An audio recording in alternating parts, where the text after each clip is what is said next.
artificial intelligence that's rapidly becoming the operating system of the modern enterprise, moving beyond foundation models.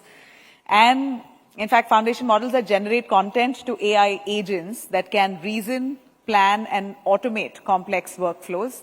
So this shift could transform sectors from banking and retail manufacturing, cybersecurity, and customer experience.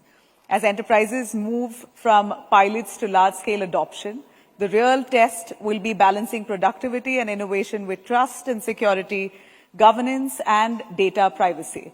That in fact will take it for India to lead. That's what really would take India to lead this intelligence era and build AI-driven organizations that are secure, responsible, and future-ready. To explore this, we have with me Shireen Bhan. I would like to welcome her on stage. Thank you very much. And joining her are our distinguished leaders who are shaping the future of enterprise AI, digital transformation, cybersecurity, and technology innovation.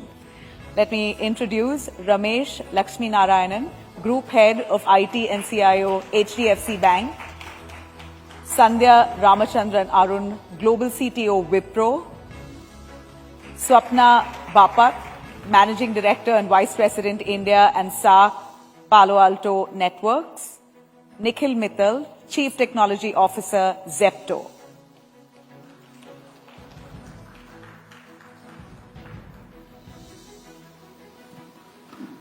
Thank you very much. Good evening, ladies and gentlemen. It's great to be back in Bangalore. It is my favorite city. So I'm always happy to be back here. And I have a wonderful panel here with me to talk about something that continues to grab the headlines and mind space. The move from foundation models now to the agentic era and to the agentic economy. Where are we in that transition? How far have we moved ahead as far as India is concerned? And what are the checks and balances that we need to keep in mind as we make that transition? We've got a very diverse set of panelists here, and they're going to give you their very real perspective on what really is going on. There's also an interesting debate underway globally at this point in time on whether we should own our intelligence or rent our intelligence. How much should we own? How much should we rent? There are questions around sovereignty, questions around control, and very importantly, when we talk about agents, questions around autonomy.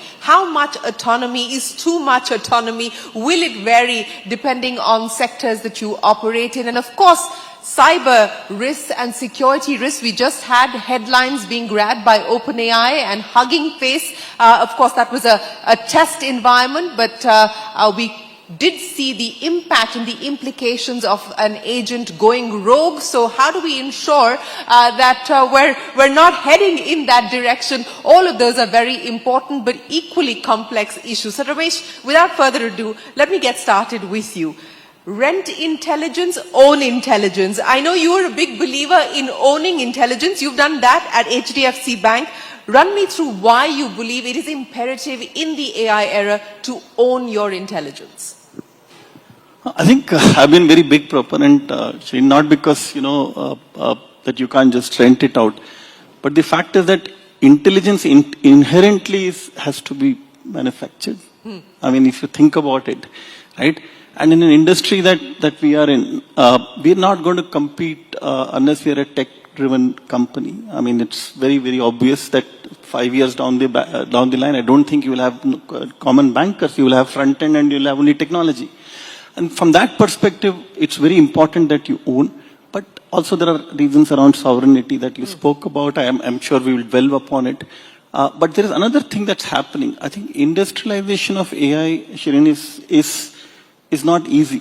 It's not like you just go and pull out your Claude and you start kind of prompting and things will come out, okay? But that's the assumption almost, because it's been made to seem like that. That's the assumption, but when you get into the real production scenario in enterprises, it's infinitely more difficult. And that's where a lot of focus, and this whole debate about India missing the AI and all of that stuff, if you look at it, there's so much of work to be done. Simply, in terms of building intelligence, building smaller models, doing better fine-tuning of models, making it so domain-driven that and in our industry, it's a 1-0. You expect 100% accuracy.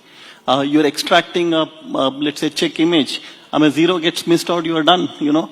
So to get to those levels of insane accuracy, a lot of intelligence has to be done. And reasoning and intelligence are very inherent to human mind. That's why I'm a very big proponent of making it in-house, you know. Making in-house, owning intelligence, that's what you've done with Neev, which is the platform That's that you created at HDFC Bank. How hard was it for you to be able to put that together? See, my entire, Shireen, the whole idea came from a visit to the US a couple of years back. And, you know, I had a bunch, see, all ideas come sometimes it's very interesting to back your people.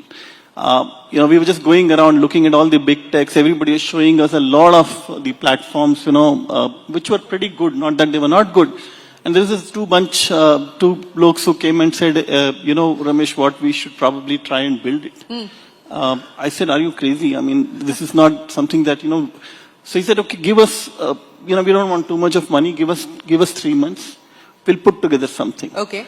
And that's how the idea was born, Shireen. And the second thought process that I believe very truly for banks especially, you will have a situation of risk and governance catching up. Yeah. They are in a catching up mode. I'm being very honest about it because the regulator is still trying to figure out what this AI is all about. Yeah. How do you guardrail it?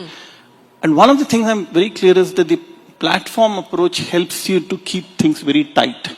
Okay, it's not like any open, anybody comes and puts a model, you don't know how the model has behaved. Yeah. So I think these were the two foundational aspects when Neev was born, you know. And then we kept building on it. In fact, like I said, I have only 40 people building Neev today.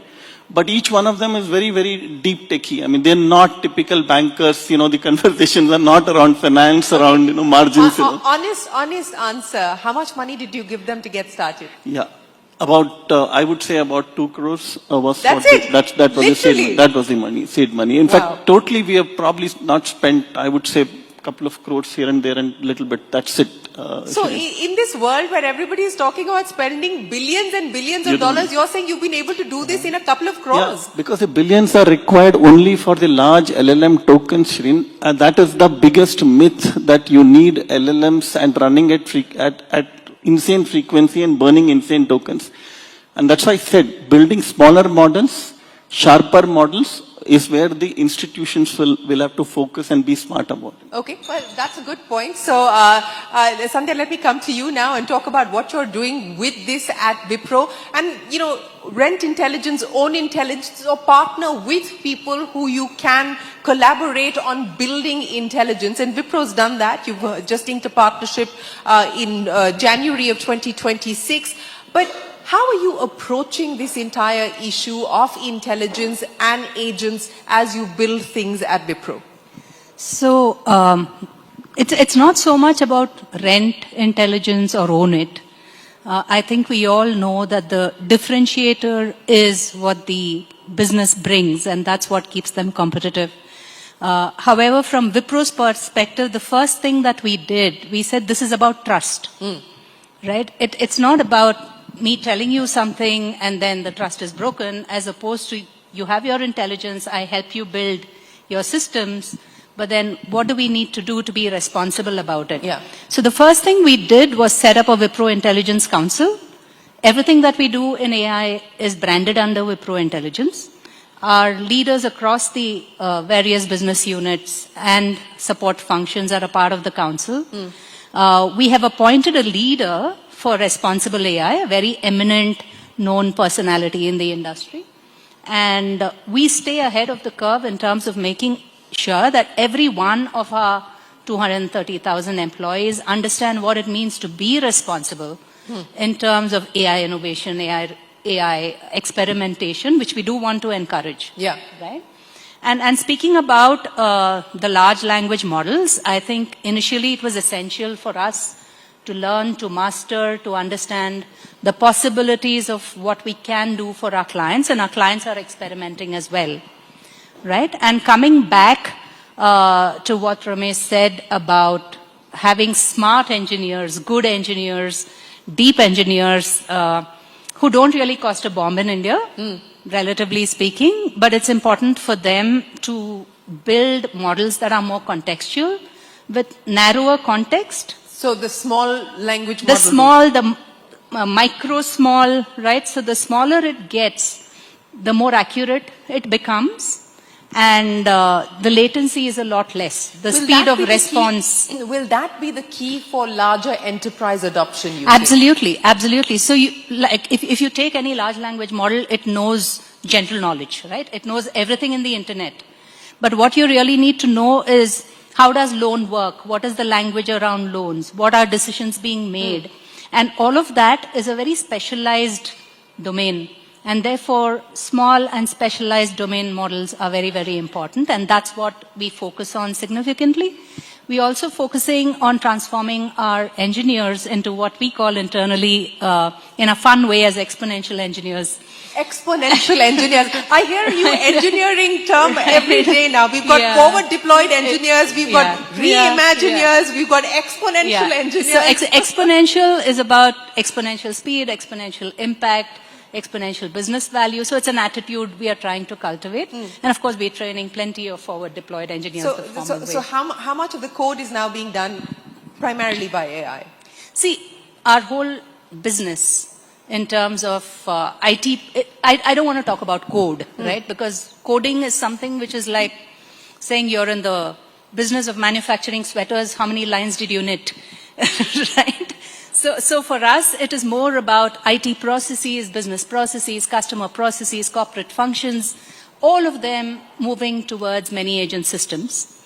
And of course, human on the loop, human in the loop in different places, because autonomous doesn't necessarily mean the agent takes accountability. Yeah, so it's the human who takes accountability. That is an important debate to have as well. But let me reframe that question. What is the human to agent ratio currently at Wipro? Wrong math again. Okay, wrong math again. What's the right math? Right math is outcome. Right math is, have you defined your business goals? And are you achieving those business goals faster, better, and cheaper? Right? And we are working towards that. Ours is a very diverse organization, as you can imagine, across the globe. Different industries, from traditional manufacturing all the way up to high tech, right? So from that perspective, it's difficult to put one number on it. But yes, and HDFC is a client as well.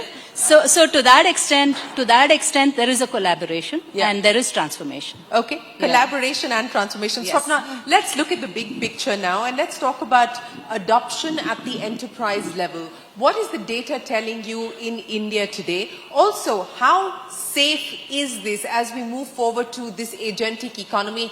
Are the guardrails in place at an enterprise level? What's the data telling you? So first of all, thanks for having me, Shireen. The data is based on all the conversations me and my team have with customers across verticals in India. And the adoption seems to be in some pockets when they're having chat conversations with their customers for B2Cs. And for B2B, generally, if they have a developer environment, they're using a lot of model development use for their application development by engineers, right? Now, the security concerns are definitely there, and that's a good thing. To be concerned about security is good because the difference between a normal traditional application that we used to have in yesteryears, which has been, first started on-prem, then it started getting developed in the cloud. Unlike those applications which, even with microsegmentation, would allow to be engineered in such a way that you could upgrade certain components. AI applications are constantly alive. They're constantly morphing. And then when you start building agents, they are ephemeral. So they will come, they will go. Having control over what these agents do and how much freedom they have in the enterprise is, I guess, the biggest concern of customers. And that's a good thing. Because we have seen when agents are allowed to do more than they should, and they're allowed to be free, they actually try to do more because they think it's a good thing. So I'm using the word think a little carefully, but the intent of the agent is to do more. They're built for that. Now, what does more mean? Is more good that I'm allowed to go and change database entry in the CRM But hey, I'm smart enough to go and change 10 at a time. Should the agent be allowed to do that? So, basic principles in security continue to be extremely important. Things like zero trust. If you can't trust, I won't say you can't trust, but you always verify a human interaction with an IT system. You must doubly verify agents when they interact with an IT system. And it should be constant, because they will die and they will come up. And in that time, each time, they should be verified. Absolutely. So- But you brought up a very interesting aspect, Swapna, and that's what I want to address. This question about autonomy, because we are talking about agents being at the execution end. Now, how much autonomy should be given, and should it vary from sector to sector? For instance, for Ramesh in banking, I mean, the RBI is going to be breathing down his neck. Should he give any autonomy at all? And for Nikhil at Zepto, I mean, can he or should he give his agents much more of a free hand? How do we look at the issue of autonomy based on whether you're a regulated entity or not? See, regulated entities, and I would say rightly so, have come under a lot of learnings right now. Our regulatory bodies in India are asking to understand what models are being used. How are these models constantly being fed? What type of data are they being fed? So there is that understanding phase that is happening now, which will ultimately translate to how these agents are going to be used. Are the agents coming? Absolutely, they're coming. Now, we spoke briefly earlier. One of the things that is still not very clear are regulations around who is responsible if the agent misbehaves. Yeah. Is it the enterprise that is hosting the agent, or is it because the person who was interacting with the agent gave a wrong prompt? Where does the fault lie? Yeah. So, unless that is very clear, having agents exposed to a non-employee and not having all those guardrails around from when you use an agent to build an agent to at the end that agent accessing any item in the enterprise, that's a problem. So I would imagine that is a big problem that you're speaking of, and one that we don't have the answers for at this point in time. But Swapna, before I get Nikhil into the conversation, I know one of the things that you've been sort of highlighting and talking about as a key risk is the CEO doppelganger. For everybody here in the room, explain to me why that is a specific risk and whether you've sort of seen instances of that going up significantly in the last few months. So that phenomenon is really around, again, I would say it's the role, right, that the CEO plays in the organization. Having identity as a core foundation of when AI is being used will allow such incidents to really minimize and be controlled. So identity dictates what a person or what an agent is allowed to do. So those principles, if continue to be used and enhanced at a much higher speed, because the speed at which one agent, 1,000 agents are going to be working is going to be much broader than one human. So, absolutely. Nikhil, are you delivering agents in 10 minutes as well at Zepto? So, for us, the biggest focus has been, how to be one of the biggest beneficiaries of this whole AI agentic wave. And be it across both, across consumer experience, how do we deliver them better consumer experience, across their shopping, let's say through search, through browse, or like showing them relevant ads or like making their delivery perfect. And similarly on the enterprise side, all of the internal processes across operations, like FinOps, procurement, planning, But is it more etc. internal today than external for you? It's both. So there is like very significant presence across both the surfaces, both internal and external. Okay, like Ramesh, I believe that your move into the AI world and specifically into the agentic world was also on the back of an interesting meeting that that the internet says you had with Demis Hassab. Is that true? I mean, we obviously started adopting AI way before that, but obviously those meetings definitely help you set perspective for what's about to come, and you definitely end up, sort of forming your views and strategies on basis of that. But obviously, like, we have been one of the very early adopters of AI even before the Gen AI and the agentic AI became like the talk of the Fashionable town. and the talking point. But, you've got what, 600 engineers at this point in time, and you were telling me along with the product team, it's about 800 people. Is this a Gen AI ready, equipped employee base, engineering employee base? Yeah, so in fact, when we talk about, modernizing our workforce with the Gen AI or agentic AI capabilities, we don't limit it to just tech and product. We rather think about the overall org as such, because there are ample opportunities across all departments that exist in a company where they can leverage these capabilities in their workflows and be able to automate a lot of their work or augment a lot of their work and be able to do a lot more. So that's where not just tech and product, obviously there the investment has been a lot more, but even beyond that there's a lot of investment that we have done across finance, operations and planning, and we have been able to get very meaningful outcomes out of that. Give me a sense of the meaningful outcomes that you've been able to achieve. Sure. So some of the examples like finance operations, we get hundreds and thousands of invoices from the vendors that we procure from, right? So how do we sort of process those invoices with very minimal human intervention? Similarly, we have thousands of dark stores across cities, and you have to plan what to procure, where to procure, how much, get it shipped across those dark stores. So all of that planning, coordinating with brands, getting those items first delivered to our larger facilities, and then getting those delivered to the smaller facilities, etc. So is this being done by agents?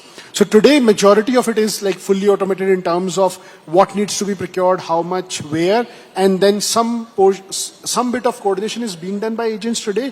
The idea is there to almost make it exception based, where humans should only get in when something breaks or when some intervention needs to be done, but the business as usual flow should be managed by agents fully. Business as usual should be managed by agents. What about for you, Ramesh? I mean, we're talking about humans in the loop, humans on the loop, whether humans should be involved in a particular transaction at all. I would imagine at the bank it's very different from what we just heard there from Nikhil, but give us an example of some of the key use cases as well and what you're being able to do on the agent front. I think you're right, absolutely, Shannon. We have to be more careful, right? But the way we've approached it slightly different is not by build use cases by use cases. Like I said, we have a capability layer in Neve. What we do, for example, image extraction is a capability. Okay. So whether reading a trade, LC document or let's say CRL letter, or whether you're reading an Aadhaar card, it has to come from the same engine. Right. The logic is not different in that sense. So what we have done, we've deployed, for example, trade has been one of our biggest success cases where a lot of our trade processing today, where the customer CRL comes in, some of the other documents come in, import document, export documents, we're reading that, converting that into an accurate kind of a model. Of course, there's a human in the loop, but an A type becomes a 2i kind of a, disruptor. Similarly, go to the branches today, search is a capability for us. So when you search for a particular product, a credit card search, or let's say a current account, a CASA search, and a particular matter on that, it's the same. And what happens, we put agents behind a search today. So for example, very interesting example is credit card, service charges. Okay. Everybody hates this saying, how can I be charged on a minimum amount due? That's something like this. So if you call up, we've not put this agent directly right now, but if you call up our center, they will send you within a minute. The agent actually calculates this whole calculation within seconds. It also explains that if it's a 100 rupee calculation, how the daily balance would look like. And in a very neat way, the human agent is able to use the agent to kind of communicate that back to the customer. So that's a very interesting use case that you deployed. It certainly is an interesting use case, and it kind of sets the tone for the conversation that I want to have, because I think at this point in time, everyone's grappling with what this hybrid workforce is going to look like. This combination of human and digital labor. What is it going to mean in terms of opportunities, but also what kind of challenges it will throw up, not just for people, but also for organizations, because you're not tailored to dealing with this digital workforce as well. Ramesh, let me start by asking you, we just did a report on CNBC TV 18. In the last 2 years, headcount all you guys, the poor IT sector bears the brunt of not hiring, but even the banking sector has not been hiring. In fact, it's stagnant for the banking sector in the last 2 years. Is that what we should now realistically expect, even for banking, that net addition, headcount is going to be at the bare minimum? No, I think you would, but look, there is a human angle here. Let's be honest. We are a different country. We just can't just go and blast out, and that's been our vision. That redeployment of skills is a very, I think we should start focusing on that conversation rather than replacement conversations. And the example that I gave you, the trade officer in the middle who spent 30 years doing trade documentation, put him in the front, and you see the magic that he can do in terms of helping the corporates to go deeper into the trade problems, right?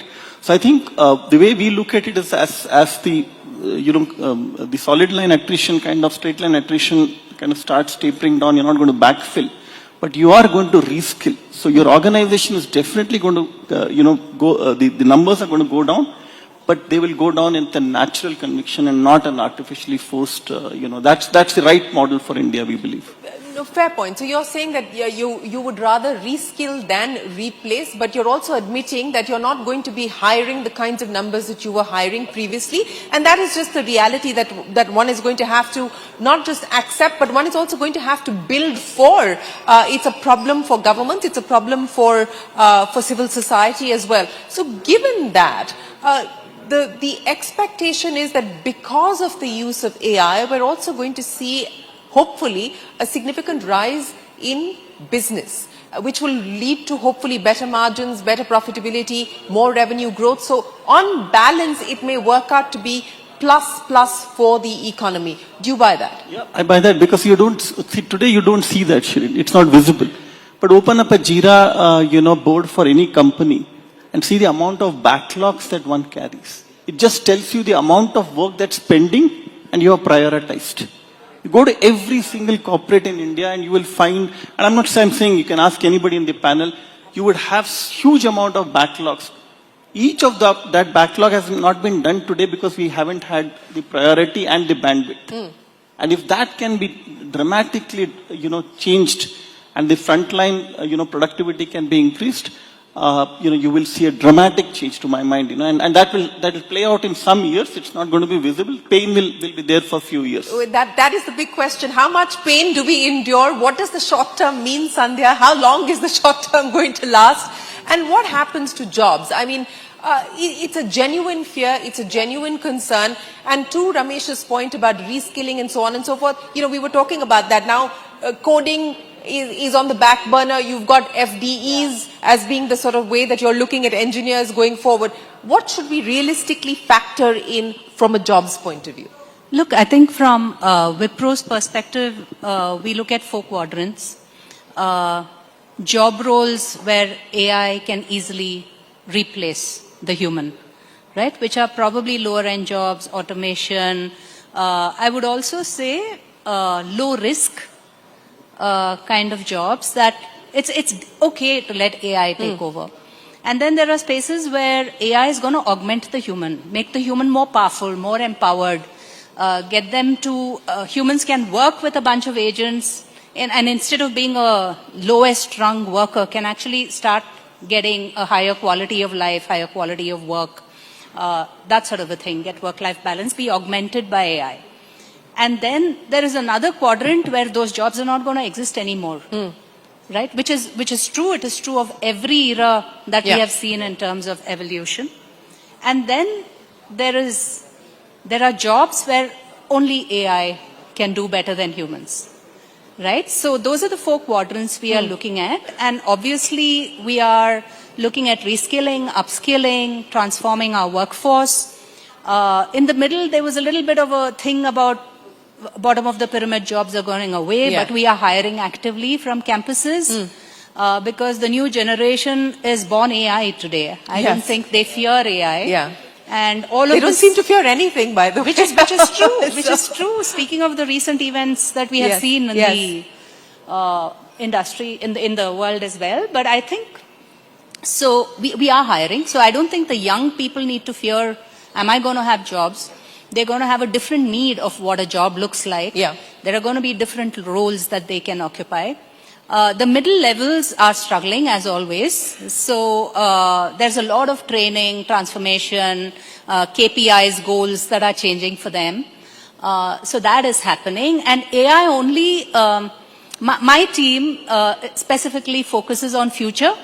So as the CTO, my job is to try and make Wipro future ready. So we're doing a lot of interesting experiments, particularly with the doppelganger type of scenarios. Yeah. And not that we're going to unleash it on the world, but we want to know what happens when. I can't wait for you to give us a glimpse of what that could potentially Yeah. mean. But Swapna, Yeah. let me come to you now and address for everybody who's watching here and who's watching us online on TV as well. What should companies brace themselves for? We've had several incidents grabbing headlines. You know, we just saw one from Apple's data being put out in public. We've of course seen what happened with Tata Motors.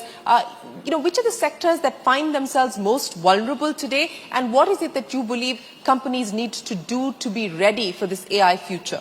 Sure. So I'll start with what companies need to do, and I think Ramesh referred to it earlier very rightly. See, there were times where companies bought different security products for different areas in the enterprise to protect one element versus the other.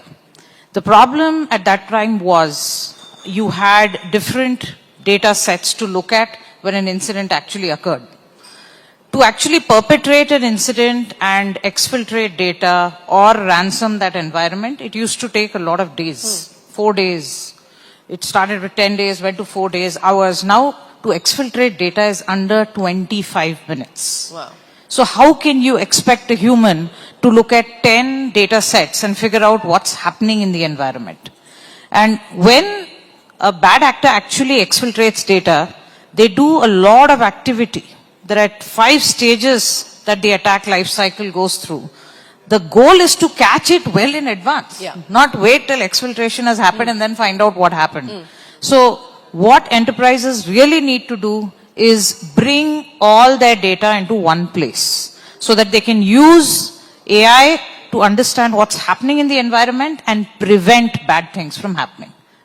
That's, I would say, table stakes at this point. Yeah. You call it platformization, you call it a single data lake for security, but that's an absolute must. And since we were talking about the application of agents, a very good use case for agent use is in the SOC, what we call the Security Operations Center. When something bad is happening, it's very hard to figure out what happened when you have thousands of servers which are on-prem, in the cloud. There are networks. There is so much happening in an IT environment in any company today. Which company doesn't run on tech? Yeah. How do you know what happened where? You need an agent who can help you look at the network. You need an agent who can help you look at identity. So agents today are being used in the SOC to help humans solve problems faster, just as a use case. Now, in terms of industry, sorry, I know I'm giving a longer answer.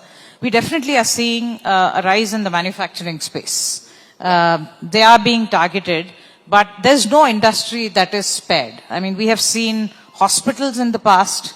We have seen airlines.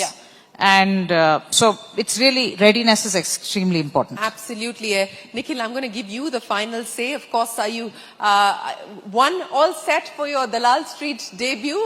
Zepto is, of course, heading to the stock markets very soon. And B, what should we now expect as far as your AI future is concerned?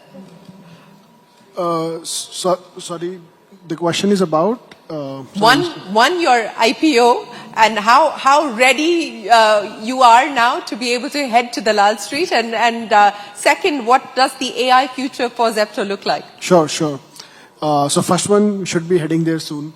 From an AI future perspective, the idea obviously is, and that's what our philosophy has been in last, I would say, 2 years or so, especially with the whole Gen AI and agentic AI, is how can we build for the frontier capabilities that would be available 6 months down the line?